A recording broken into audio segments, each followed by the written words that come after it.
Bapak-bapak dan ibu-ibu, para dokter ya, yang dirahmati oleh Allah Subhanahu wa taala. Pada kesempatan kali ini kita akan bahas tentang kisah Nabi Nuh alaihissalam yang diuji dengan ujian yang berat, di mana beliau berdakwah sekitar 950 tahun, sementara yang mengikuti dakwah beliau cuma sekitar 80 orang. Yang kalau kita rata-ratakan berarti satu orang rata-rata, kalau Nabi Nuh berdakwah sekitar 11 tahun atau 12 tahun, hanya satu orang yang dapat hidayah. Dan itu siapa yang kuat mendakwai satu orang selama 11 atau 12 tahun? Ini kalau kita mau rata-ratakan. Intinya beliau berdakwah 150 tahun, ternyata yang ikut cuma sedikit. Karenanya kisah Nabi Nuh ini Allah sebutkan dalam surat Al-Ankabut sebagai salah satu contoh bentuk ujian Allah kepada orang-orang terdahulu, di mana di awal surat Al-Ankabut Allah mengatakan Alif Lam Mim ahasiban nasu ayyutraku ayyaqulu amanna wa hum la yuftanun wa laqad fatanna alladhina min qablihim fala ya'lamanna Allahu alladhina sadaqu wa la ya'lamanna al-kadhibin. Kata Allah, Alif Lam Mim, apakah manusia menyangka dibiarkan mengucapkan kami telah beriman dan mereka tidak diuji? Sungguh kami telah menguji orang-orang sebelum mereka, agar Allah benar-benar tahu mana di antara mereka yang imannya benar dan mana di antara mereka imannya yang tidak benar, yang dusta. Setelah itu Allah sebutkan beberapa ayat kemudian, Allah sebut tentang kisah Nabi Nuh. Kata Allah Subhanahu wa taala, "Wa laqad arsalna Nuhan ila qaumihi ya falabitha fihim alf sanatin illa 50 aman fa akhadhahum at-tufan wa hum zalimun." Kata Allah Subhanahu wa taala, ketika Allah mengatakan sungguh kami telah menguji orang-orang sebelum mereka, Allah sebut tentang kisah Nabi Nuh. Sungguh walaqad arsalna Nuhan ila qaumih, sungguh telah kami utus Nuh kepada kaumnya. Falabitha fihim, Nabi Nuh berdakwah di tengah-tengah mereka 950 tahun ya.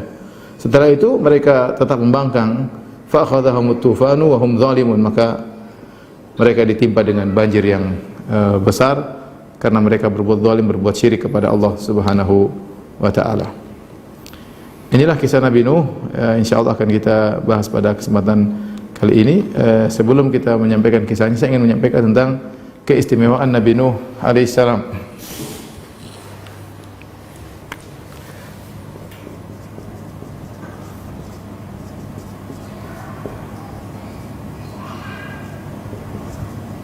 Nabi Nuh alaihissalam memiliki beberapa keistimewaan. Di antaranya adalah Rasul yang pertama yang diutus kepada manusia. Sebenarnya dalam hadis syafaat, hadis yang panjang dalam Sahih Bukhari dan yang lainnya, orang-orang berkata kepada Nuh pada hari kiamat, anta ya Nuh, anta awwalur rusuli ila ahlil ard. Jadi ketika di padang mahsyar orang-orang meminta syafaat, mereka datang kepada para nabi dan mereka menyebutkan keistimewaan para nabi-nabi tersebut. Di antaranya mereka berkata, wahai Nuh, engkau adalah utusan Allah yang pertama.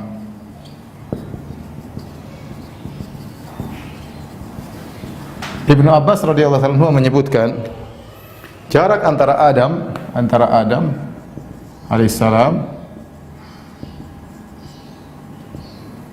dengan Nuh alaihissalam asyrat kurun. Jarak antara Nabi Nuh dan Nabi Adam alaihissalam ada 10 generasi ya. 10 generasi. Nah, satu generasi entah berapa tahun, tapi jarak antara baina Adam wa Nuh asyrat kurun. Antara Nabi Adam dengan Nabi Nuh ada 10 generasi. Namun belum terjadi kesyirikan. Benar terjadi kemaksiatan setelah zaman Nabi Adam alaihissalam, terjadi kemaksiatan ya. Bahkan anak Adam, Qabil membunuh Habil, sebagaimana Allah sebutkan dalam surat Al-Maidah, watlu alaihim naba abnai Adam bil haqqi idh qarraba qurbanan fatuqabbala min ahadihima wa lam yutaqabbal min akhar qala la aqtulannak. Bacakan kepada mereka tentang kisah dua anak Adam, Qabil dan Habil, yang mereka berdua memberikan korban kepada Allah Subhanahu wa taala. Diterima Habil punya, Qabil tidak diterima. Maka dia pun hasad, dia mengatakan, la aqtulannak, aku akan bunuh engkau, dan akhirnya dia bunuh adiknya sendiri. Terjadi maksiat, tetapi belum terjadi kesyirikan. Awal kesyirikan terjadi di zaman Nabi Nuh, ya. Di zaman inilah, ya. Di zaman Nuh awal terjadi kesyirikan.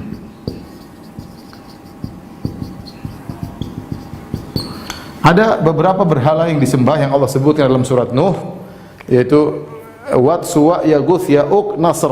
Ada 5 berhala. 5 berhala disembah. Dalam surat Nuh Allah sebutkan 5 berhala tersebut, namanya Wat, kemudian Suwa, Ya'uq, Yaguth, wa Nasr. Wadan Suwa'an wala Ya'uq wa Nasr. Kemudian Nasr. Ada 5 berhala, ya. Siapakah 5 berhala ini? Ternyata mereka adalah orang-orang soleh. Ini adalah orang-orang soleh yang disembah.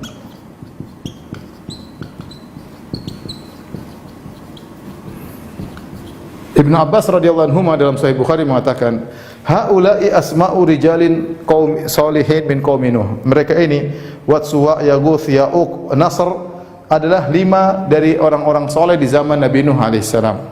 Falamma matu, tatkala 5 orang ini meninggal dunia, auha syaitanu ila qaumihim, maka syaitan datang membisikkan kepada kaumnya. Syaitan ingin menjerumuskan kesyirikan tapi bertahap. Anin sabu ila majalisihim allati kanu yajlisuna 'alaiha ansaba. Kata syaitan, kalian bikinlah di majelis mereka biasanya berzikir atau beribadah patung-patung. Wasammuha bi asma'ihim, kemudian namakan dengan nama-nama orang-orang soleh tersebut. Itu saja yang syaitan bilang. Syaitan tidak bilang suruh sembah, enggak. Karena kalau syaitan bilang sembah, orang tidak terima. Pertama kali dibuat patung-patung tersebut dalam rangka untuk kenangan, ya. Sebagai zikrayat, untuk kenangan agar orang-orang melihat, orang-orang akan terpacu, termotivasi untuk beribadah kepada Allah Subhanahu wa taala. Maka mereka buatlah patung-patung tersebut. Berjalan generasi berikutnya, generasi yang bangun ini kemudian meninggal semua, datang generasi berikutnya, ilmu hilang, wa nusiyal ilmu falamma halaka ulaik wa nusiyal ilmu ubidat. Kata Ibnu Abbas, tatkala generasi pertama yang bangun meninggal dunia, yang mereka bangun untuk dalam rangka sekedar memotivasi sebagai kenangan, datang generasi cucu-cucu mereka yang tidak mengerti tujuan awal, wa nusiyal ilmu, dan ilmu dilupakan, ilmu tentang tauhid dan macam-macam seperti itu dilupakan, ubidat, akhirnya disembah. Ketika mereka disembah, Allah utus Nabi Nuh alaihissalam karena terjadi kesyirikan, ya. Terjadi kesyirikan.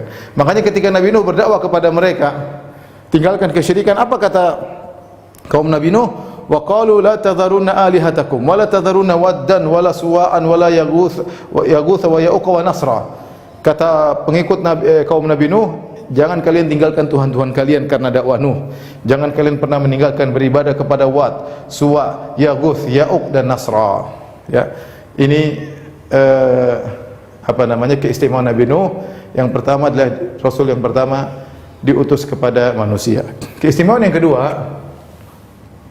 Nuh alaihissalam adalah nenek moyang yang kedua, nenek moyang manusia yang kedua. Jadi Adam alaihissalam, Adam tentu memiliki anak, ya, mungkin banyak anak di sini, sampai ada jalur Nuh alaihissalam. Nuh alaihissalam. Jadi Nuh keturunan Adam alaihissalam. Mungkin Adam punya anak-anak yang lain dari jalur yang lain, wallahu alam, ya. Tetapi intinya mungkin ada jalur-jalur yang lain, tetapi ada yang jalur sampai kepada Nuh alaihissalam. Dan Nuh alaihissalam memiliki 4 orang anak. Ada namanya Yam, ada namanya Sam, kemudian ada namanya Ham, ada namanya Yafith. Ini 4 orang anak Nabi Nuh alaihissalam. Istrinya kafir, ya, kafirah, ya, kafir. Baik. Iyam inilah yang meninggal, ya, yang meninggal dalam banjir, yang nanti akan kita sebutkan kisahnya. Yam. Sementara Sam, Ham dan Yafith ini yang selamat, anak Nabi Nuh alaihissalam. Ketika Nabi Nuh alaihissalam berdakwah, kemudian umatnya tidak mau menerima, akhirnya yang ikut kepada Nabi Nuh cuma 80 orang. 80 orang, akhirnya Allah suruh Nabi Nuh bikin kapal. Nanti singkat ceritanya, Nabi Nuh alaihissalam kemudian naik kapal dengan orang-orang yang beriman bersama Nabi Nuh. 80 orang. Di antara orang beriman tersebut adalah anak-anaknya, yaitu Sam, Ham dan Yafith. Kemudian setelah kapal tersebut selamat, kemudian orang-orang semua sudah meninggal dunia, maka di atas muka bumi cuma 80 orang tersebut bersama Nuh. Dari 80 orang tersebut yang anaknya berlanjut sampai hari kiamat cuma dari keturunan Sam, Ham dan Yafith. Adapun dari anak-anak yang lain atau pengikut-pengikut Nabi Nuh yang lain, keturunan mereka tidak berkelanjutan. Makanya Allah berfirman dalam Al-Qur'an, kata Allah Subhanahu wa taala, "Wa ja'alna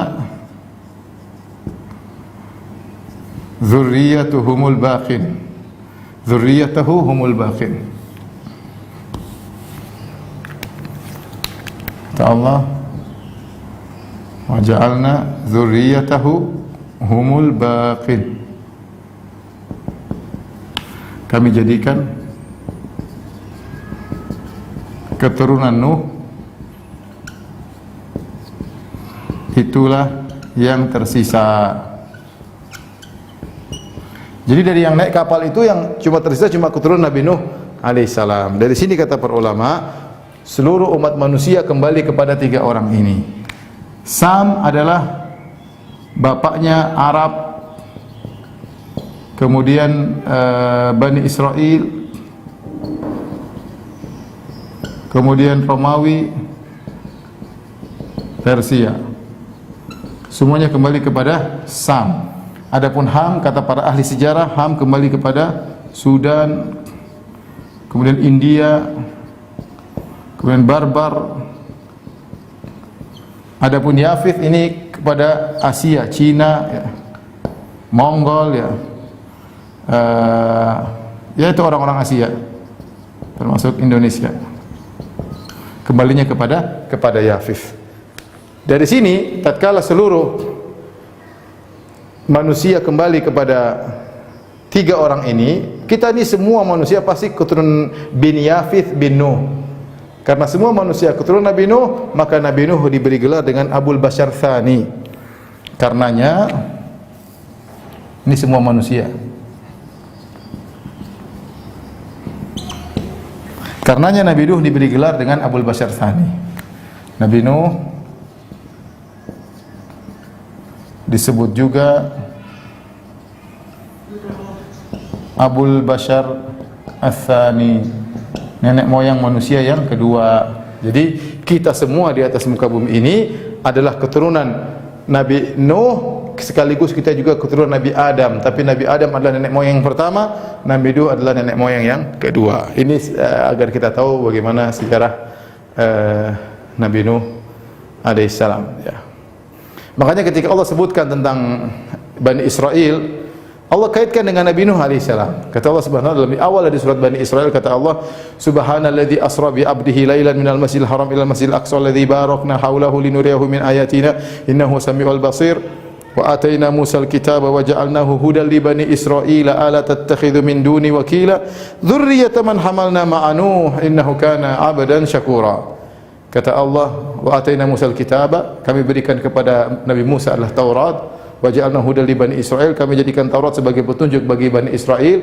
"Ala tattakhidhu min duni wakila," jangan kalian mengambil wakil-wakil selainku, jangan menyembah selainku.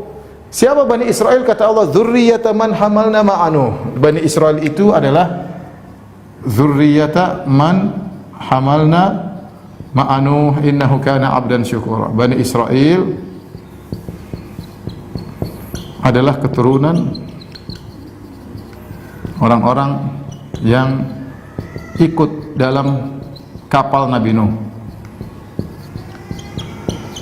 Ini maksudnya adalah keturunan dari Sam, keturunan dari Sam. Ini semua dalil bahwasanya Nabi Nuh alaihissalam adalah nenek moyang yang kedua. Baik. Keistimewaan yang ketiga, Nabi Nuh umurnya sangat panjang.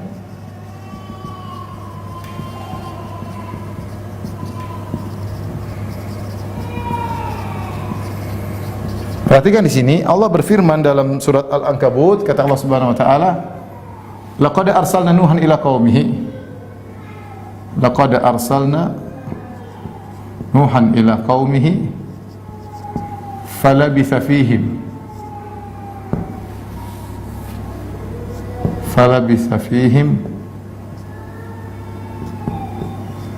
alfa sanatin illa khamsina aman fa akhadhahum at-tufan wa hum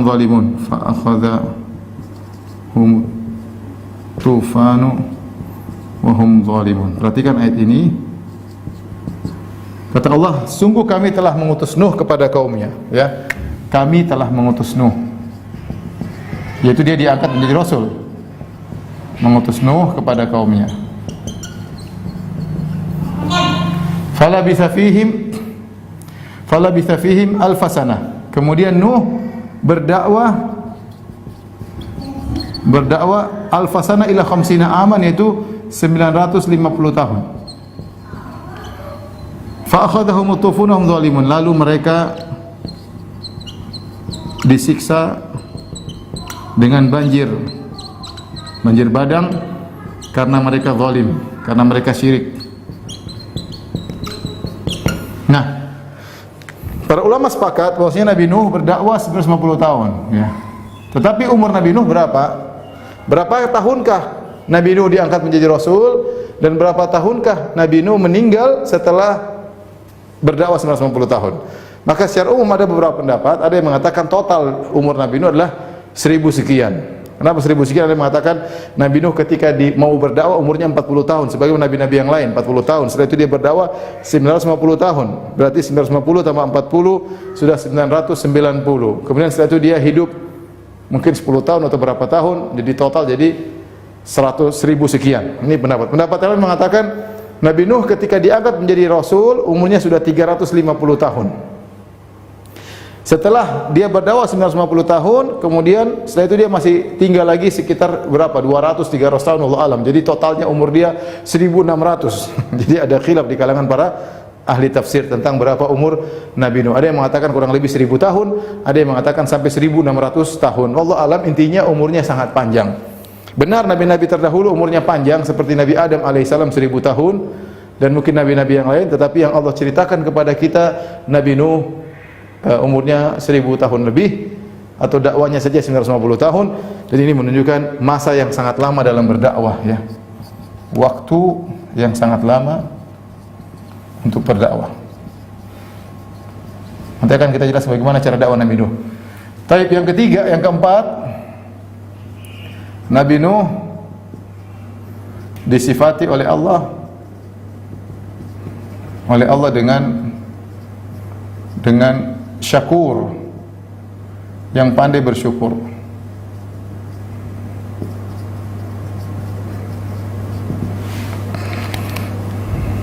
Kata Allah, innahu kana 'abdan syakura. Innahu kana 'abdan syakura. Sesungguhnya Nuh itu hamba yang pandai bersyukur. Sesungguhnya Nuh adalah hamba yang pandai bersyukur.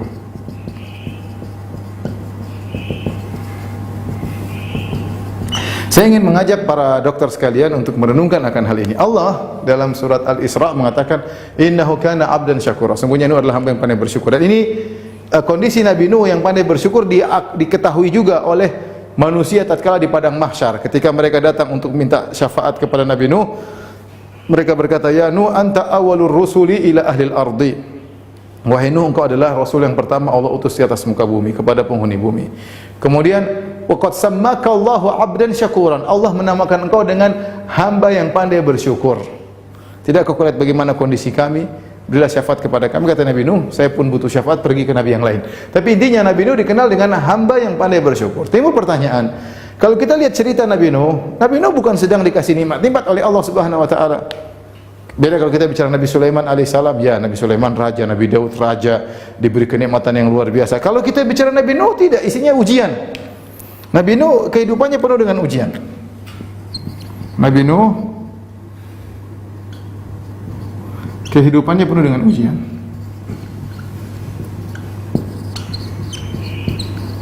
Apa saja ujiannya? Ya, pertama, dakwahnya panjang.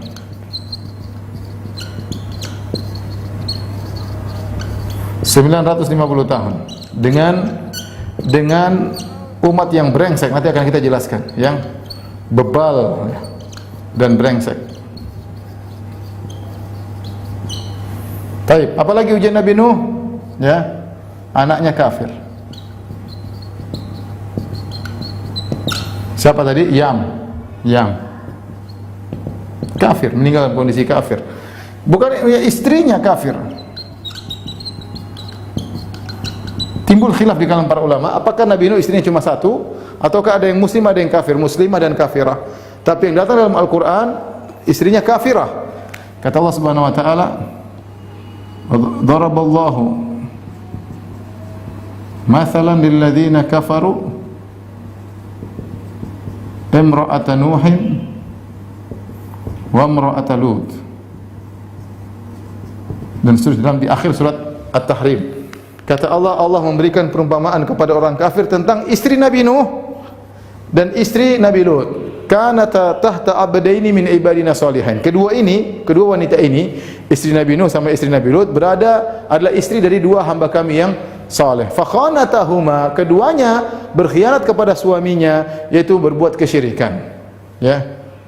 Falam yughniya anhuma minallahi syai'a. Kedua suaminya tidak bisa menolong dua istri mereka tersebut sama sekali. Wa qila dukhula ma'ad dakhilin. Wa qila dukhulan nara ma'ad dakhilin. Maka dikatakan masuklah kalian berdua wahai istri-istri Nabi ke dalam neraka bersama yang lainnya. Bayangkan, Nabi Nuh tentu sayang sama istrinya.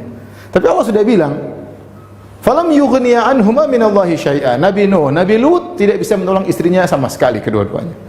Bahkan dikatakan kepada keduanya, masuklah kalian ke dalam surga bersama-sama yang lain yang masuk. Kenapa dikatakan demikian? Kata sebagian ahli tafsir, supaya kita tahu bahwasanya kondisi dua wanita ini sebagai istri Nabi tidak bermanfaat. Suami mereka sebagai Nabi tidak bermanfaat sama sekali. Makanya mereka berdua masuk neraka bersama-sama dengan yang lain. Bukan terakhir baru masuk neraka karena saya istri Nabi Nuh, saya istri Nabi Lut, nanti masuk neraka belakangan. Enggak, kata Allah, wa qila dukhulan nara ma'ad dakhilin. Masuklah kalian ke dalam neraka bareng-bareng.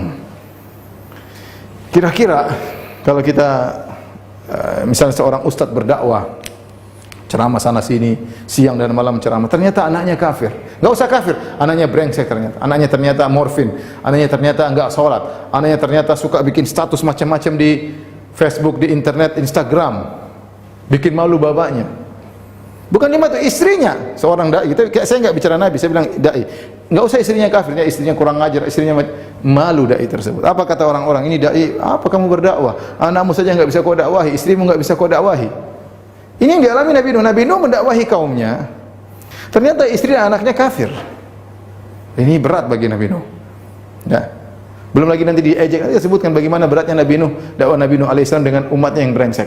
Tetapi saya ingin sampaikan, meskipun Nabi Nuh diuji dengan ujian yang berat ini, Allah menamakan dia dengan hamba yang bersyukur. Ini menakjubkan. Saya ingin ngajak bareng-bareng berfikir. Allah tidak menamakan dia innahu kana abdan sabura. Sungguhnya Nuh adalah hamba yang sangat bersabar, tidak. Tapi Allah mengatakan dia hamba yang pandai bersyukur. Jadi menakjubkan, Nuh bersyukur dalam berbagai macam ujiannya. Nuh bersyukur dalam berbagai ujian yang dia hadapi. Jadi ini yang berat, ya. Seorang menghadapi banyak ujian sampai pada tahapan bersyukur, dan itulah yang dialami oleh Nabi Nuh alaihissalam. Inilah diantara keistimewaan Nabi Nuh alaihissalam. InsyaAllah di sini kita lanjutkan lagi.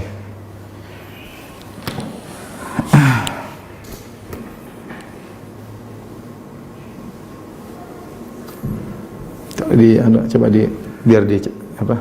Settingnya dipas-pasin. Oke.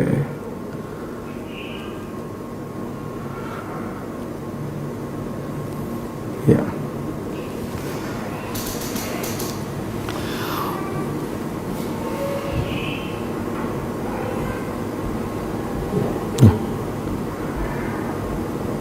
Baik, tolong dihapus ya.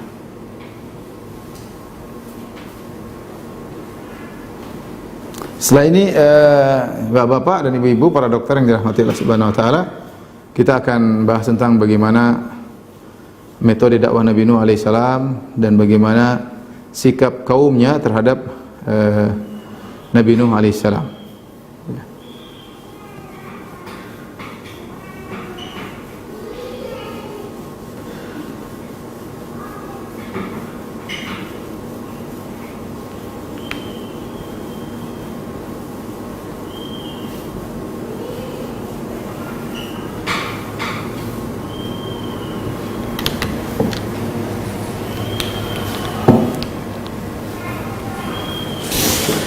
Adapun metode dakwah Nabi Nuh, ya.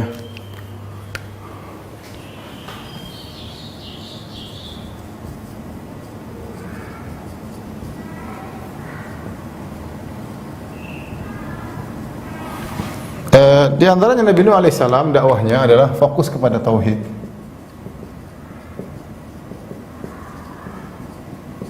Fokus kepada tauhid. Dan ini disampaikan oleh Ibnu Jarir At-Tabari dalam tafsirnya. Bahkan Tahir bin Ashur, salah seorang ahli tafsir di Tunisia yang meninggalkan buku tafsir yang sangat hebat, Tahrir wa Tanwir, beliau mengatakan ketika itu dalam syariat Nabi Nuh tidak ada syariat lain kecuali tauhid. Belum ada zakat, mungkin belum ada puasa, cuma tauhid, ya. Jadi fokus Nabi Nuh adalah berdakwah tentang tauhid. Kenapa? Karena kaumnya terjerumus dalam kesyirikan. Kaumnya terjerumus dalam kesyirikan. Makanya Nabi Nuh mengatakan, "Allah ta'budu illallah." Wahai kaumku, janganlah kalian beribadah kecuali hanya kepada Allah. An ya'budullaha wattaquhu ati'un. Beribadahlah kepada Allah semata. Jangan berbuat kesyirikan. Jadi fokusnya kepada dakwah tauhid. Kemudian Nabi Nuh juga dengan targhib. Targhib itu motivasi. Ya, motivasi. Nabi Nuh berkata, "Faqultu astaghfiru rabbakum innahu kana ghaffara." Kata Nabi Nuh, wahai kaumku, kalian melakukan kesyirikan, tapi beristighfarlah kepada Rabb kalian, innahu kana ghaffara, sungguhnya Rabb kalian sangat mudah memaafkan dosa-dosa kalian. Kalau kalian minta maaf, yursilis samaa'a 'alaikum midrara, Allah akan turunkan hujan yang lebat, yang berkah. Tapi ternyata mereka tidak minta maaf, maka turun hujan yang lebat tapi membinasakan. Seandainya mereka istighfar, hujan yang turun lebat tetapi berkah. Yursilis samaa'a 'alaikum midrara. Kalau kalian minta ampun kepada Allah, Allah akan turunkan hujan yang lebat. Wa yumdidukum bi amwalin wa banin. Allah akan berikan kepada kalian anak-anak, dan Allah akan berikan kepada kalian rezeki yang lapang. Wa yaj'al lakum jannatin wa yaj'al lakum anhara. Allah akan bukakan bagi kalian kebun-kebun yang indah, dan Allah akan alirkan bagi kalian sungai-sungai. Malakum la tarjuna lillahi waqara. Kenapa kalian tidak mengagungkan Allah sebagaimana mestinya? Wa qad khalaqakum atwara. Bukankah Allah telah menciptakan kalian dari tingkatan-tingkatan yang sebagaimana Allah jelaskan. Jadi Nabi Nuh ingatkan mereka tentang nikmat Allah Subhanahu wa taala, dan kalau mereka bertobat kepada Allah, Allah akan berikan apa? Banyak kenikmatan. Turun hujan, rezeki diberikan, dan ini namanya motivasi. Kemudian juga Nabi Nuh alaihissalam juga memberi tarhib. Tarhib itu apa? Peringatan. Agar takut, ya. Nabi Nuh mengatakan, inni akhafu alaikum adzab yaumin alim, ya. Itu Nabi Nuh, inni akhafu alaikum adzab yaumin alim. Aku khawatir, aku takut, aku khawatir kalian ditimpa dengan azab yang pedih. Maka seorang ketika berdakwah mengikuti metode Nabi Nuh, ada targhib, ada tarhib. Dai menyampaikan motivasi, juga menyampaikan peringatan. Kalau begini-begini bahaya, kalau begini-begini dapat pahala. Jadi menggabung antara motivasi dan peringatan. Dan itulah metode Nabi Muhammad SAW. Nabi Muhammad adalah basyirun nadhir, pemberi kabar gembira dan pemberi peringatan. Ya, pemberi kabar gembira dan pemberi peringatan. Di antara metode Nabi Nuh alaihissalam adalah berdakwah, ya, dengan giat, ya. Di antaranya berdakwah siang malam, tidak mengenal lelah, tidak kenal lelah. Bukan seperti kita mungkin dakwah sebulan sekali, seminggu sekali. Nabi Nuh berdakwah tiap malam. Allah berfirman, Nabi Nuh berkata, Rabbi inni da'autu qaumi lailan wa nahara. Wahai kaumku, ya Allah, aku mendakwahi kaumku siang dan malam.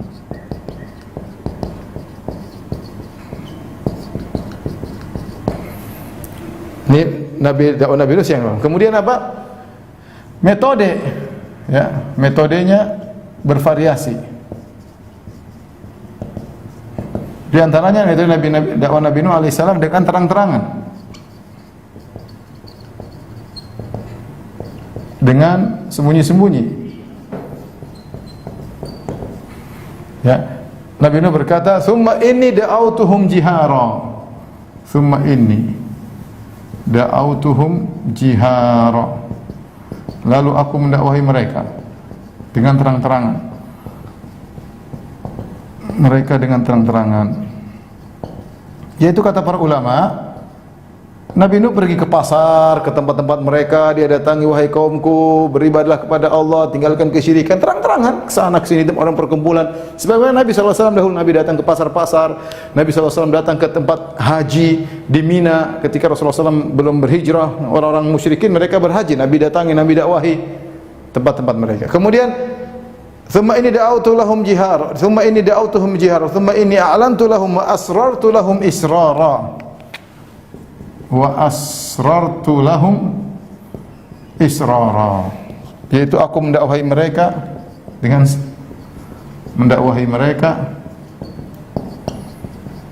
dengan sembunyi-sembunyi. Maksudnya sembunyi, maksudnya apa? Maksudnya Nabi Nuh alaihissalam mendatangi satu persatu, person to person, ya. Kalau ada orang yang kalau di depan banyak orang tidak terima, Nabi Nuh datang, mungkin malam-malam ketuk pintu, dakwahi. Nabi Nuh menempuh. Dan ini subhanallah, Nabi Nuh berdakwah siang dan malam, ya. Bukan sepekan sekali, bukan sebulan sekali, dengan metode yang penuh kesabaran, ya. Apalagi kepada anaknya, kepada istri, tentu Nabi Nuh benar-benar berdakwah, ya. Dan inilah dakwah Nabi Nuh alaihissalam. Tetapi apa hasilnya? Hasilnya kata Allah Subhanahu wa taala, Nabi Nuh berkata, falam yazidum du'ai illa firara. Falam yaziduhum du'ai illa firara. Tidaklah aku berdakwah kecuali membuat mereka semakin lari. Dakwahku membuat mereka semakin kabur. Subhanallah, luar biasa bagaimana dakwahnya Nabi Nuh alaihissalam. Inilah metode dakwah Nabi Nuh alaihissalam. Sekarang kita lanjut pada berikutnya tentang sikap Nabi Nuh, sikap kaumnya kepada Nabi Nuh, sikap kaum Nabi Nuh kepada beliau. Apa yang dilakukan oleh kaum Nabi Nuh, ya?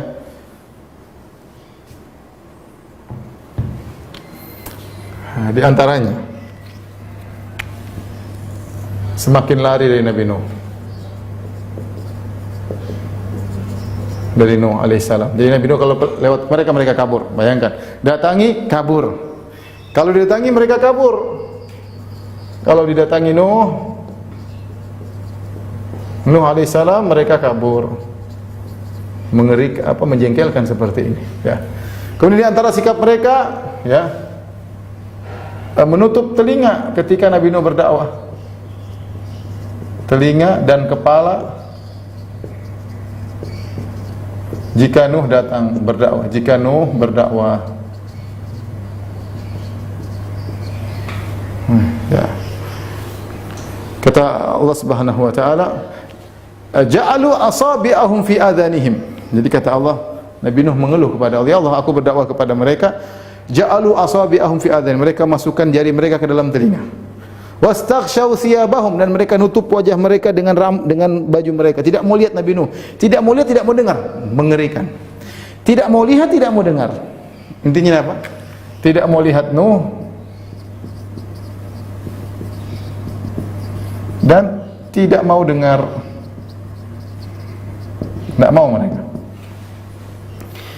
Saya cerita sebagai dai ya, kalau saya lagi berdakwah, terus di antara audiens ada yang main HP saja, lagi bukan main HP nyatat pelajaran saya, dia lagi main HP dengan yang lain, sibuk sendiri. Saya jengkel ya. Artinya saya sudah datang, sudah nyampe, ini sibuk main HP sendiri ya. Apalagi ini mungkin tutup link. Nuh mau dakwah, silakan Nuh. Tafadhal, innal hamdalillah, tutup. Siapa enggak jengkel? Ada kita digituin. Bukan cuma itu, mau dakwah udah, Nuh datang, tutup. Sudah pergi belum? Belum, tutup lagi. Masya Allah. Itu bukan cuma sehari dua hari, 950 tahun. Ya. 950 tahun, dan itu ujian berat bagi Nabi Nuh. Ya. Oleh karenanya, surat tentang Nabi Nuh ini turun di Mekah. Surat Makkiyah. Allah turunkan kisah Nabi Nuh di Mekah. Supaya apa? Agar Nabi mendapat pelajaran dari kisah Nabi Nuh. Kata Allah, wa kullan naqussu 'alaika min amba'ir rusuli ma nusabbitu bihi fuadak. Kami ceritakan kepada engkau wahai Muhammad tentang kisah-kisah orang-orang terdahulu, nabi-nabi terdahulu, ma nusabbitu bihi fuadak, yang buat engkau kokoh.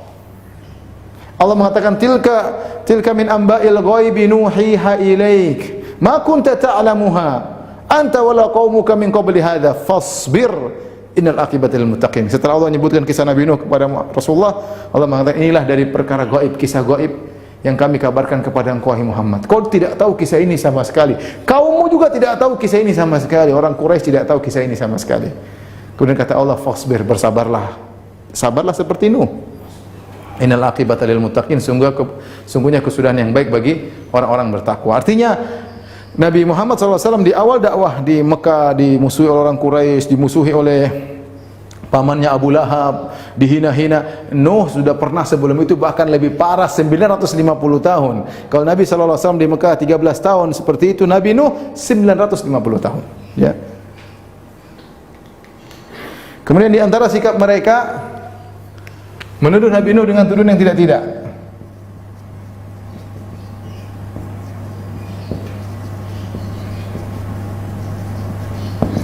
Tidak benar.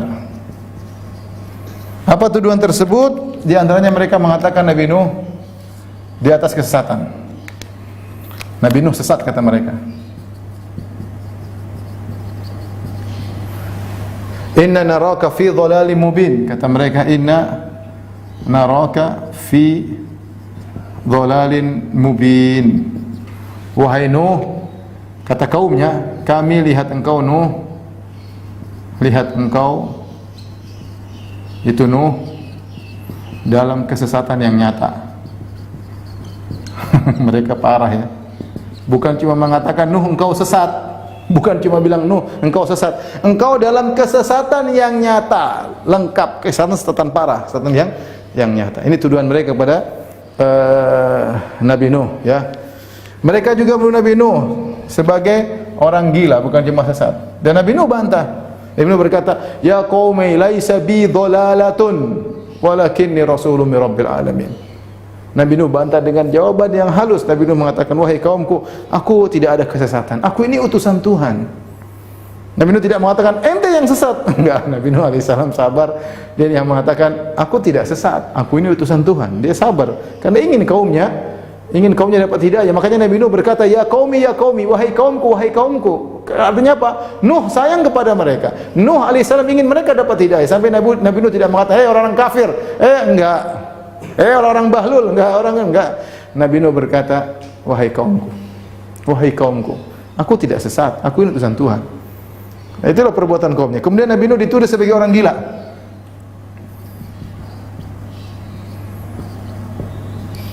Wa qalu majnunun wasdujir. Wa qalu majnun. Kata mereka, Nuh gila. Ya, Nuh gila. Terutama ketika Nuh nanti bikin kapal, mereka tuduh lagi. Nuh ini gila. Musim kemarau bikin kapal, kapalnya mau dibawa kemana? Enggak ada hujan. Musim kemarau bikin kapal. Ente Nuh sudah berhenti dari dakwah, sekarang jadi tukang kayu bikin kapal. Ente majnun, ente gila. Dan mereka mengatakan demikian ya. Mereka juga menuduh Nabi Nuh ingin dapat jabatan. Nuh ingin dapat jabatan. ingin jadi pemimpin. Ya. Mereka katakan yuridu an yatafaddala alaikum, kata mereka yuridu an yatafaddala alaikum. Nuh itu ingin jadi pemimpin kalian. Dia miskin, enggak punya harta, maka ngaku sebagai rasul supaya kalian ngikutin dia, ya. Jadi ini diantara tuduhan-tuduhan kepada Nabi Nuh alaihissalam. Kemudian diantara sikap mereka kepada Nabi Nuh, mereka membuat makar.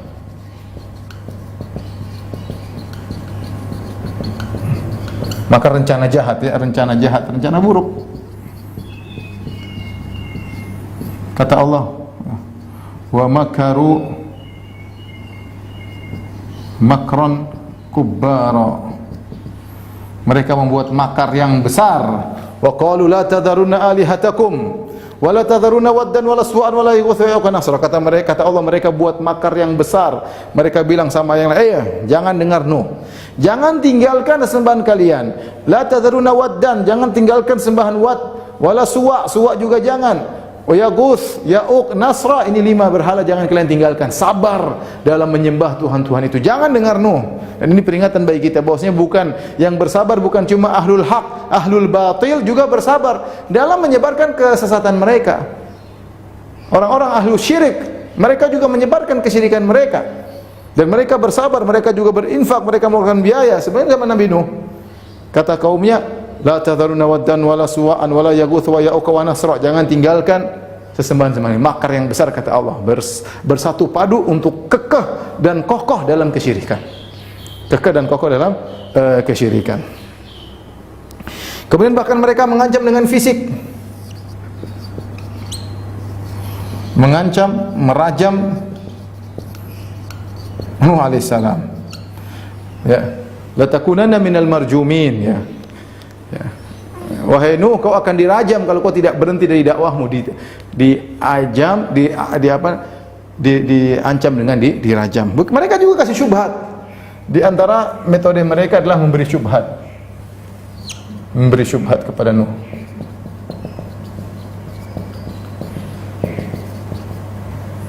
Dakwah Nuh. Atau mereka memberi persyaratan, ya. Kata mereka di antaranya, Nuh, kalau kau nabi, kenapa pengikutmu miskin-miskin? Miskin-miskin. Wa ma naraka taba'aka illa alladhina hum aradhiluna badiyar ra'yi.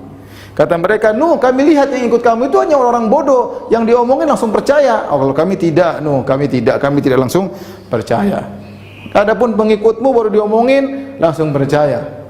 Bahkan mereka mempersyaratkan, kalau kau mau kami ikuti, ya, maka tinggalkan orang miskin.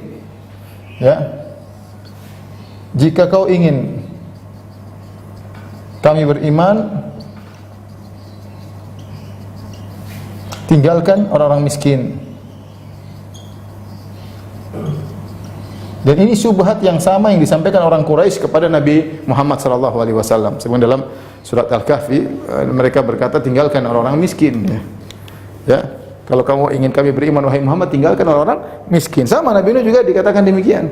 Tinggalkan orang miskin, kami akan beriman dengan engkau. Kemudian dia mengatakan, Nuh, kalau kamu nabi, kenapa kalau kamu utusan Tuhan,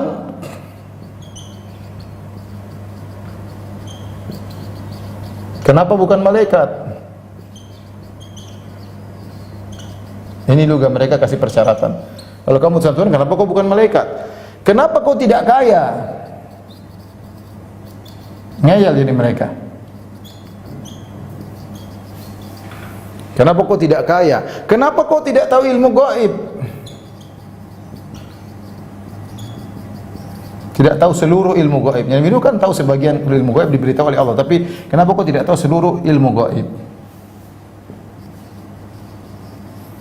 Ini persyaratan-persyaratan yang disampaikan oleh kaumnya kepada Nabi Nuh, dan Nabi Nuh bantah seluruhnya, ya. Ya.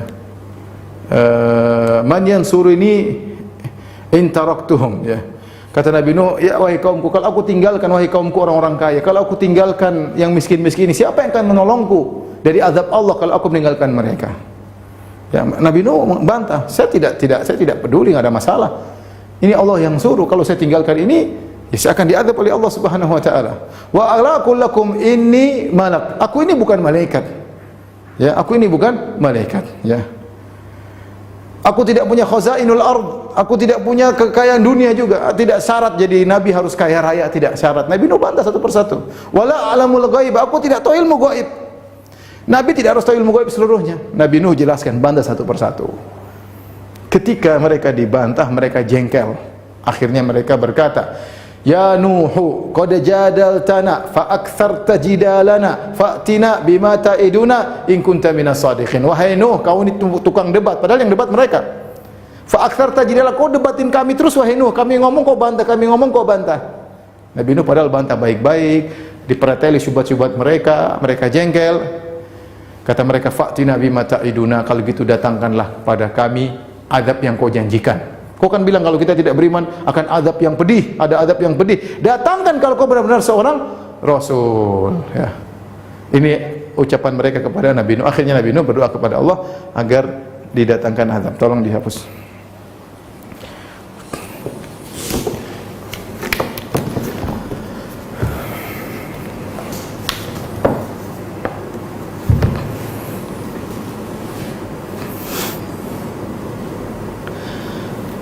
Nah, sekedar pemberitahuan kepada dokter-dokter sekalian, apa yang saya sampaikan ini semua sudah termaktub dalam buku saya yang baru, yang judulnya tentang kisah para nabi. Ada saya jual di Tokopedia, ya.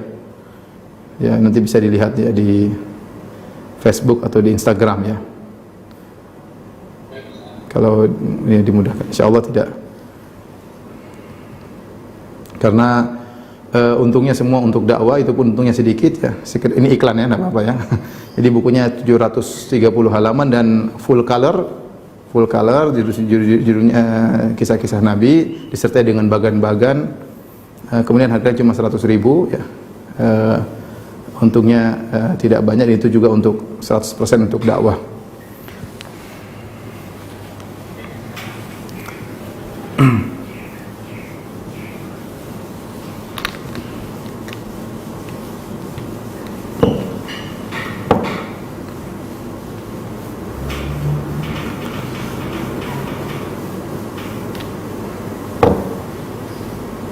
Baik, para dokter yang dirahmati Allah Subhanahu wa taala. Bagaimana kesudahan kaum Nabi Nuh setelah mereka jengkel dan mereka bilang, "Nuh, datangkanlah azab yang kau janjikan kepada kami," ya. Nabi Nuh membantah mereka. Nabi Nuh berkata, "Qala inna ma ya'tikum bihillahu in syaa'a wa ma antum bimu'jizin." Kalau Allah berkehendak, Allah akan datangkan kepada kalian azabnya kalau Allah berkehendak, dan kalian tidak bisa menolak azab Allah. Wala yanfa'ukum nushi in aradtu an ansaha lakum in kana Allah yuridu ayyughwiyakum. Dan tidak bermanfaat nasihatku kepada kalian jika ternyata memang Allah ingin menyesatkan kalian, percuma aku dakwahi. Jadi Nabi Nuh sudah 950 tahun, ternyata mereka, ya, tidak mau mengikuti dakwah Nabi Nuh, bahkan mereka semakin menentang dakwah Nabi Nuh alaihissalam. Akhirnya Nabi Nuh alaihissalam Allah wahyukan kepada Nabi Nuh, kata Allah, wa uhiya ila Nuhin annahu la yu'mina min qaumika illa man qad aman fala tabta'is bima kanu yaf'alun. Dan diwahyukan kepada Nuh, wahai Nuh, sungguhnya kaummu tidak akan beriman kecuali yang telah beriman, yaitu kecuali 80 orang tersebut. Kau dakwah sampai 2000 tahun pun tidak akan beriman, ya, tidak akan beriman kecuali yang telah beriman. Fala tabta'is bima kanu ya'malun, maka janganlah kau sedih dengan apa yang mereka kerjakan, ya. Kemudian Allah menyuruh Nabi Nuh untuk membuat kapal. Wasna'il fulka bi a'yunina wa wahyina wa la tukhatibni fil ladzina zalamu innahum mughraqun. Buatkanlah kapal dengan perhatian dari kami, ya, sungguhnya mereka akan ditenggelamkan, kata Allah Subhanahu wa taala, ya. Akhirnya Nabi Nuh buat kapal, ya. Dan Nabi Nuh alaihissalam memang berdakwah agar Allah, ya, ada beberapa hal yang buat Nabi Nuh akhirnya berdakwah agar kaumnya dibinasakan, ya. Setelah 950 tahun berdakwah, kemudian mereka ngeyel, ya. Kemudian mereka bikin semakin sesat. Nabi Nuh berkata, Rabbi innahum asawni, ya Rabbku. Nabi Nuh mengeluh kepada Allah, ya Rabbku, sungguhnya mereka telah bermaksiat kepadaku. Wattaba'u man lam yaziduhu maluhu waladuhu illa khasara. Dan mereka malah mengikuti apa yang merugikan harta dan keturunan mereka. Wa qad adallu katsira, kata Nabi Nuh, mereka telah menyesatkan banyak orang. Ini mereka ini kalau dibiarkan semakin menyesatkan banyak orang.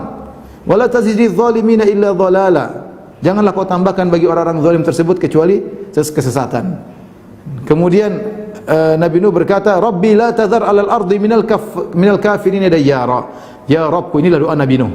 Inilah doa Nabi Nuh, ya Tuhanku, jangan kau biarkan seorang pun di antara orang-orang kafir yang tinggal di muka bumi. Mereka itu jangan ditinggalkan, satu pun jangan.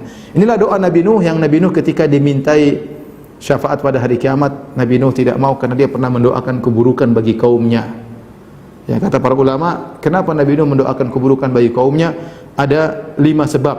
Ya, pertama, Nabi Nuh mendapati kaumnya kafir sampai keturunan-keturunannya. Di antara kaum Nabi Nuh ada yang meninggal, mungkin baru beberapa ratus tahun sudah meninggal, punya anak. Anaknya kafir juga seperti bapaknya. Nanti meninggal lagi cucunya kafir lagi seperti bapak dan kakeknya.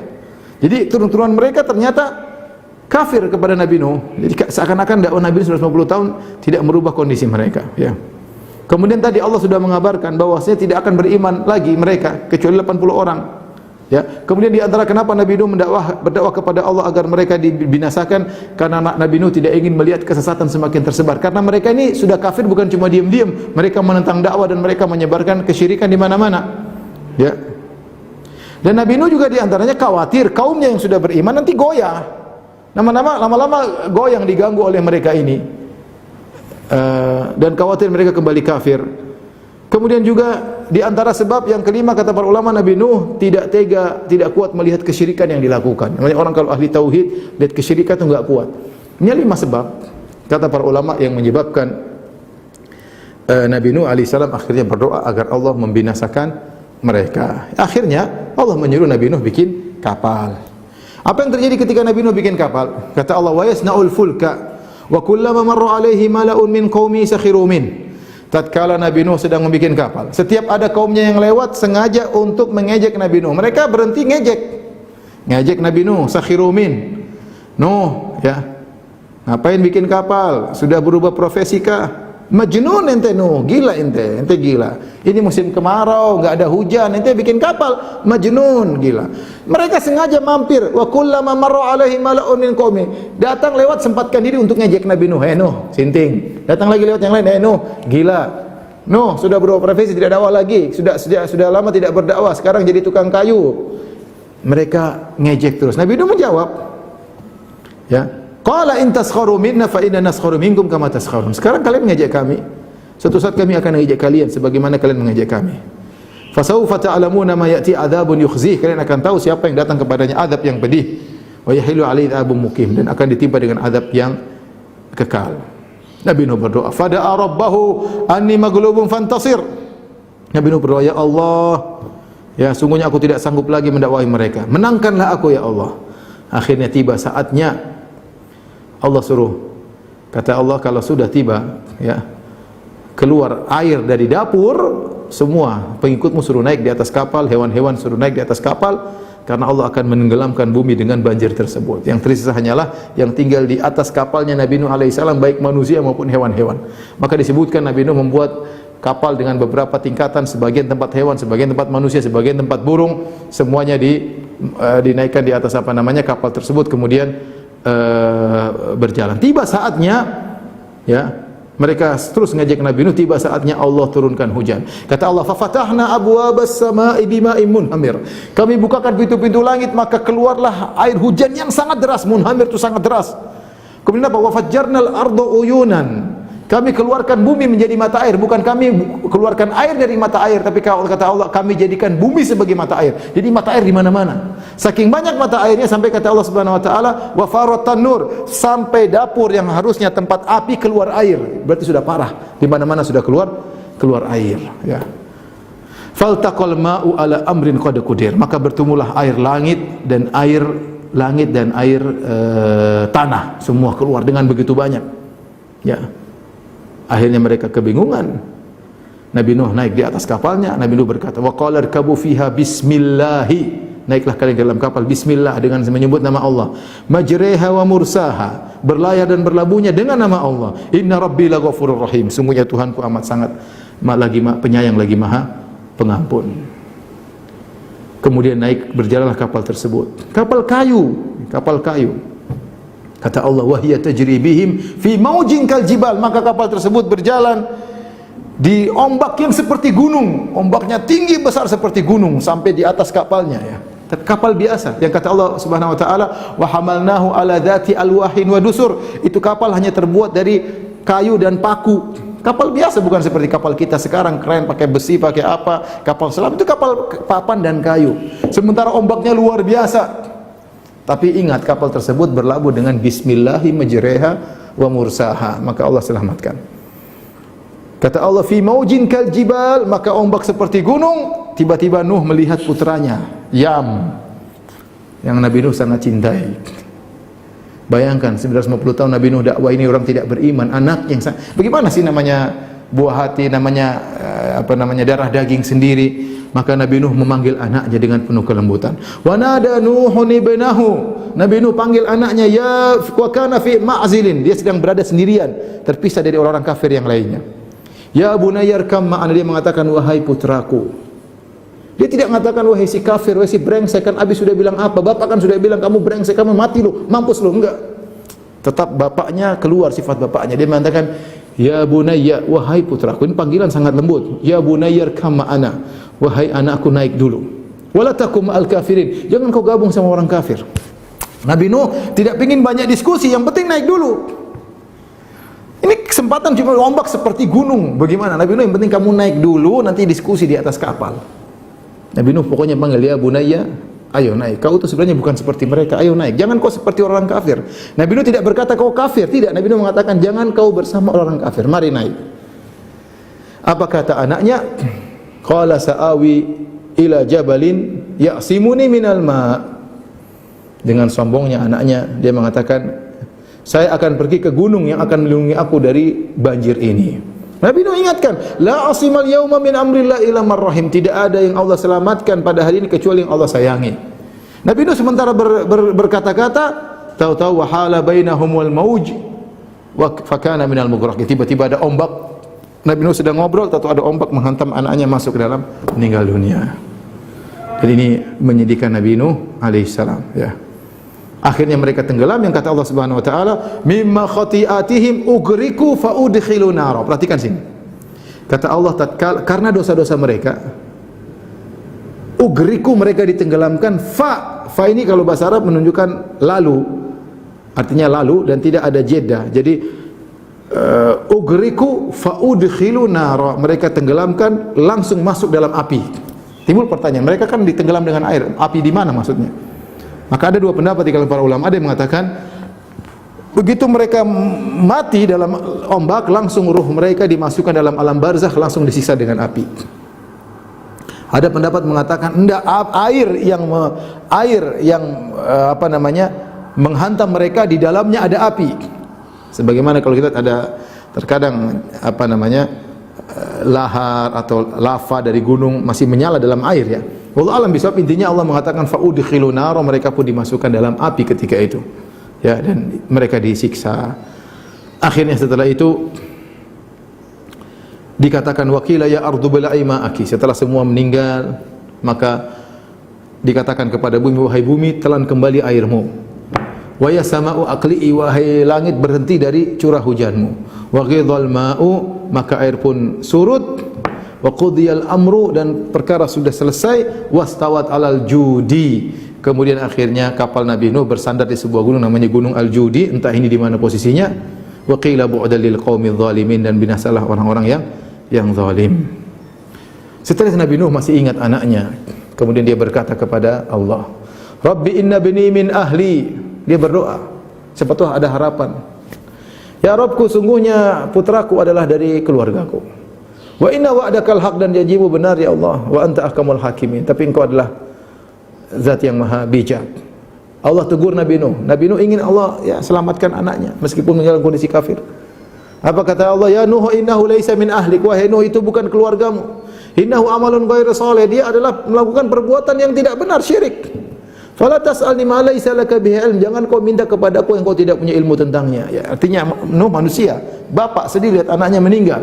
Sudah didakwahi lama, kemudian meninggal dunia, meninggal di depan mata kepalanya, hantam dengan ombak. Tapi tidak bisa, meninggal musyrik tidak bisa. Allah tidak izinkan untuk dimaafkan. Ya, kata Allah, ini a'idzuka an takuna minal jahilin. Aku nasihati engkau jangan kau termasuk dari orang yang jahil. Kemudian kata Nabi Nuh segera minta ampun, minta maaf kepada Allah. Rabbi inni a'udzubika an as'alaka ma laisa li bihi ilm. Ya Allah, aku berlindung kepada engkau dari mohon kepada engkau yang aku tidak punya ilmu tentangnya. Wa illa taghfirli, kalau kau tidak ampuni aku, wa tarhamni, dan kau tidak merahmati aku minal khasirin, aku termasuk orang-orang yang merugi. Kata Allah, qila ya Nuh bit bi salamin minna wa barakatin alaik, wahai Nuh, turunlah engkau dari bahtera tersebut dengan salam kesejahteraan dan penuh berkah dari kami, wa ala umamin mimman ma'ak, dan bersama umat bersama engkau, wa umamun sanumatti'uhum thumma yamassuhum minna adzabun alim, dan di antara umat-umatmu nanti ada yang kami berikan kesenangan, kemudian mereka berbuat kafir, akhirnya mereka disiksa olehku. Setelah Nabi Nuh berdoa, Rabbi ghfirli wa liwalidayya, ya Rabbku ampunilah aku dan juga kedua orang tuaku, waliman dakhala baiti ya mu'minan, dan juga yang masuk dalam rumahku yang beriman. Ya, istrinya tidak, anaknya tidak. Walil mu'minin wal mu'minat, Nabi Nuh mendoakan juga kaum mukminin kaum mukminat. Wala tazididz zalimina illa tabara, dan jangan kau tambahkan bagi orang zalim kecuali kehancuran. Inilah Allah ceritakan kepada Nabi Muhammad sallallahu alaihi wasallam tentang kisah Nabi Nuh alaihi salam sebagai motivasi kepada Nabi SAW agar bersabar dalam berdakwah menghadapi orang-orang Quraisy yang mereka tidak lebih parah dari kaum yang didakwahi oleh Nabi Nuh alaihissalam. Ya. Adapun versi Nabi Nuh alaihissalam dalam Perjanjian Lama, dalam Bible, bisa nanti dibaca sendiri dalam bukunya. Ya, saya sampaikan, saya dalam sebagian banyak kisah saya selalu sebutkan bagaimana versi Bible dengan versi Al-Quran agar kita tahu bahwasanya cerita yang dibawakan dalam Al-Quran benar, adapun cerita mereka tentunya aneh-aneh seperti Nabi Nuh mabok lah, seperti itu ada dalam Bible. Bagaimana kisah Nabi Nuh sampai mabok, sampai telanjang dan macam-macam yang tidak pantas dilakukan oleh orang biasa, apalagi dilakukan oleh seorang nabi. Wallahu a'lam bishawab. Ini saja, kalau ada yang bertanya saya persilahkan. Wallahu ta'ala a'lam bishawab. Jazakallah khairan Ustaz, barakallahu.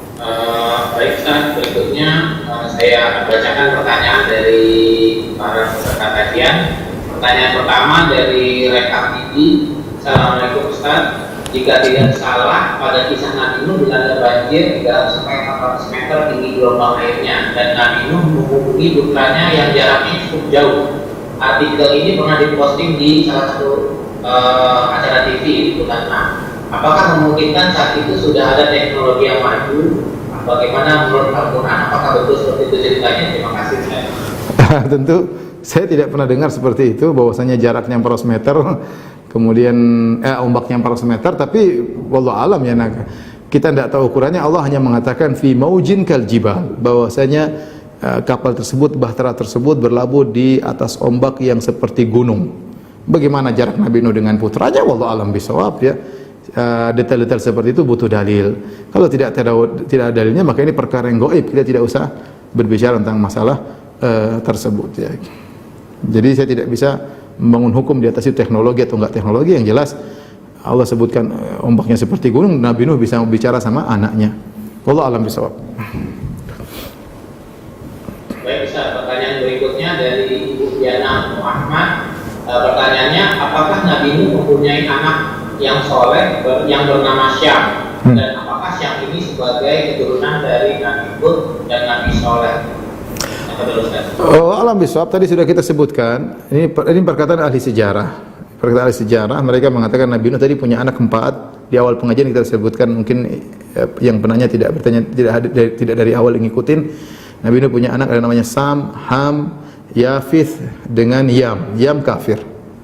Tinggal Sam, Ham, Yafith. Dari Sam muncullah Arab, Bani Israel, Persia, Romawi dan yang lainnya. Dan kaum Nabi Hud, kaum Nabi Saleh dari bangsa Arab. Mereka keturunan Sam.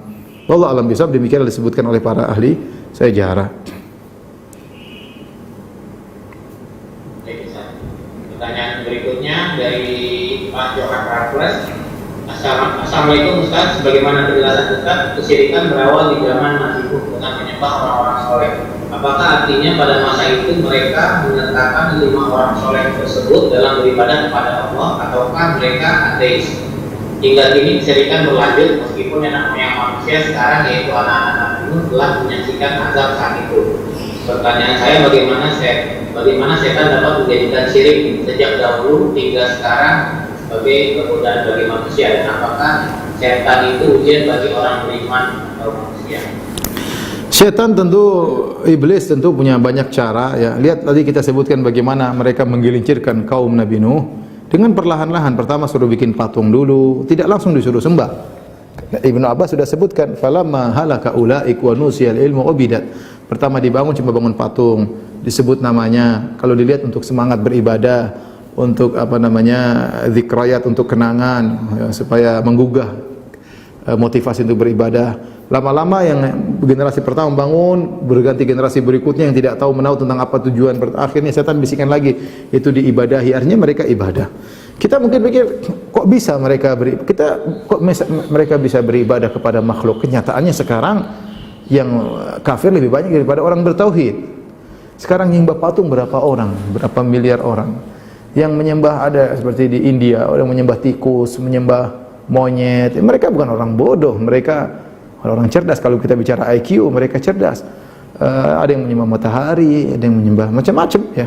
Sama seperti sekarang di zaman kita orang menyembah minta kepada mayat. Kalau kita bicara logika kan, ini mayat sudah nggak bisa apa-apa. Wong dia nggak bisa apa-apa, makanya kamu yang mandikan. Kalau dia bisa apa-apa kan dia mandi sendiri. Dia nggak bisa mandi, kamu yang mandiin. Dia nggak bisa pakai baju, kamu yang kafanin. Dia nggak bisa berdoa, kamu solatin, kamu doain. Dia nggak bisa masuk ke dalam kuburan, kamu yang kuburin. Setelah dia dikubur, kamu minta-minta sama dia. Logika nggak jalan kalau kita. Tapi kenyataannya banyak orang minta-minta kepada mayat. Sebagaimana patung, logika patung disembah. Gimana orang nyembah patung? Dia patung, dia pahat sendiri, dia sembah. Tapi kenyataannya ada orang-orang seperti itu. Oleh karenanya kesyirikan terus ada dan setan terus menjerumuskan manusia. Terkadang menurut kita tidak masuk akal, tapi ternyata ada orang yang mengikutinya. Saking hebatnya setan dalam menggelincirkan umat manusia. Allah alam bisawab. Pertanyaan berikutnya dari Adril Bisudin. Apakah Nabi Nuh diberi wahyu melalui malaikat Jibril seperti Nabi Muhammad? Dan apakah dengan umat Nabi Nuh yang hanya 80 orang sehingga tidak diberi kitab suci seperti agama lain? Allah alam, tentu ini cerita tidak detail. Allah hanya menceritakan yang secukupnya. Nabi Nuh adalah Rasul yang pertama dan Rasul yang biasanya para Rasul dikasih kitab suci ya, meskipun tidak disebutkan ya. Bahkan Rasul banyak, makanya kata Allah, minhum man qasasna 'alaika wa minhum man lam naqsus 'alaik. Di antara para Rasul ada yang kami ceritakan kepada engkau wahai Muhammad. Jangankan kitab sucinya, Rasulnya pun ada yang Allah ceritakan, ada Rasul yang Allah ceritakan, ada Rasul yang Allah tidak ceritakan. Wa minhum man lam naqsus 'alaik. Di antara para Rasul ada yang kami tidak ceritakan kepada engkau wahai Muhammad. Jangankan kitabnya, Rasulnya pun sendiri pun tidak diceritakan. Oleh karena terkadang Allah menceritakan tentang seorang Rasul, tapi Allah tidak sebut tentang kitab sucinya. Tapi kita yakin bahwasanya di sana ada kitab-kitab suci selain daripada Al-Quran, Taurat, Injil, Zabur. Mungkin ada kitab-kitab suci sebelumnya seperti Suhuf Ibrahim wa Musa. Kita dengar Suhuf Ibrahim, isinya kita nggak tahu apa. Tapi Allah tidak ceritakan. Ya sudah. Tapi bisa jadi mereka, Nabi Nuh bisa jadi punya kitab suci. Allah alam ada atau tidak, kita tidak bisa sampaikan. Tapi bisa jadi ada, bisa jadi tidak. Allah alam bisa. Adapun apakah wahyu kepada dia secara langsung, secara umum hukum asalnya bahwasanya para rasul mendapat wahyu melalui malaikat Jibril alaihissalam ya, melalui seperti Nabi Muhammad sallallahu alaihi wasallam yang berbicara langsung dengan Allah. Nabi Musa alaihissalam maka digelar dengan kalimullah, yaitu orang berbicara langsung, yang diajak berbicara langsung oleh Allah Subhanahu wa taala. Baik, 2 pertanyaan lagi mungkin. Baik Ustaz, berikutnya dari Luki Sektarna. Assalamualaikum Ustaz, kenapa Nabi Nuh dikatakan Rasul yang pertama Ustaz? Kenapa bukan Nabi Adam? Nabi Adam Nabi yang pertama gitu. Itu kembali beda antara Nabi dan Rasul. Nabi lebih umum, tidak semua Nabi adalah Rasul. Dan ada khilaf tentang para ulama apa perbedaan Nabi dan Rasul. Sebenarnya mengatakan Rasul adalah seorang yang diutus oleh Allah kepada kaum yang membangkang, kepada kaum yang membangkang. Oleh karenanya Nabi Nuh diutus kepada kaum yang berbuat syirik membangkang, maka disebut dengan rasul. Antara Nabi Adam dengan Nuh mungkin ada nabi yang lain, tetapi tidak mengalami seperti Nabi Nuh diutus kepada kaum yang membangkang. Sebagai contoh, Nabi Musa alaihissalam seorang rasul, diberi kepadanya Taurat, diutus kepada kaum yang membangkang yang Fir'aun. Setelah itu setelah itu banyak nabi-nabi yang mungkin sebagian tidak kita kenal namanya, tetapi mereka diutus kepada kaum yang sepakat, yang tidak membangkang, tapi mereka beriman, hanya saja mereka melakukan kemaksiatan sehingga perlu diperbaiki. Makanya para anbiya ya, seperti para ulama yang sedang berdakwah memperbaiki umatnya, ya, memperbaiki umatnya dengan berdakwah kepada mereka, ya. Beda dengan Rasul diutus kepada kaum yang mengingkari, seperti Nuh kepada kaumnya, seperti Musa kepada Fir'aun, seperti Hud kepada kaumnya, seperti Saleh kepada kaumnya, ya. Adapun nabi-nabi bisa jadi diutus kepada kaum yang tidak membangkang, tetapi tidak menentang, tetapi terjerumus dalam berbagai macam kemaksiatan. Jadi Nabi Adam bukanlah rasul, tapi dia seorang nabi, karena dia tidak diutus kepada kaum yang membangkang, karena anak cucunya yang kemudian menjadi kaum setelah itu. Wallahu a'lam bishawab. Yang terakhir, baik Ustaz, pertanyaan terakhir, walaupun ada pertanyaan yang lain, tapi ini yang terakhir, bagaimana menyampaikan atau menyadarkan orang-orang bahwasanya dakwah yang pertama adalah dakwah tauhid dan kiat-kiat agar mencintai dakwah tauhid? Tentunya kalau kita ingin tahu dakwah yang utama, dakwah tauhid, kita harus memahamkan kepada masyarakat tentang tauhid. Apa sih pentingnya tauhid? Itu yang perlu kita tanamkan. Maka kita harus belajar. Setelah kita paham tauhid itu penting, baru kita sampaikan. Karena orang ngerti nih kalau tauhid itu penting. Ternyata tauhid menjelaskan bagaimana hubungan kita dengan Tuhan, tentang bahaya kesyirikan, tentang model-model kesyirikan, tentang kenyataan masyarakat yang masih banyak terjerumus dalam kesyirikan, praktek-praktek perdukunan, praktek jimat-jimat, keyakinan tidak, aliran-aliran yang tidak benar. Dengan kita menjelaskan urgensinya tauhid, maka masyarakat bisa paham. Jadi kalau kita bilang tauhid saja tanpa kita menjelaskan apa isi maksud tauhid, apa itu bahaya kesyirikan, ya percuma, masyarakat tidak akan merasakan urgensinya tauhid. Tapi dengan menjelaskan, mereka insya Allah akan bisa paham.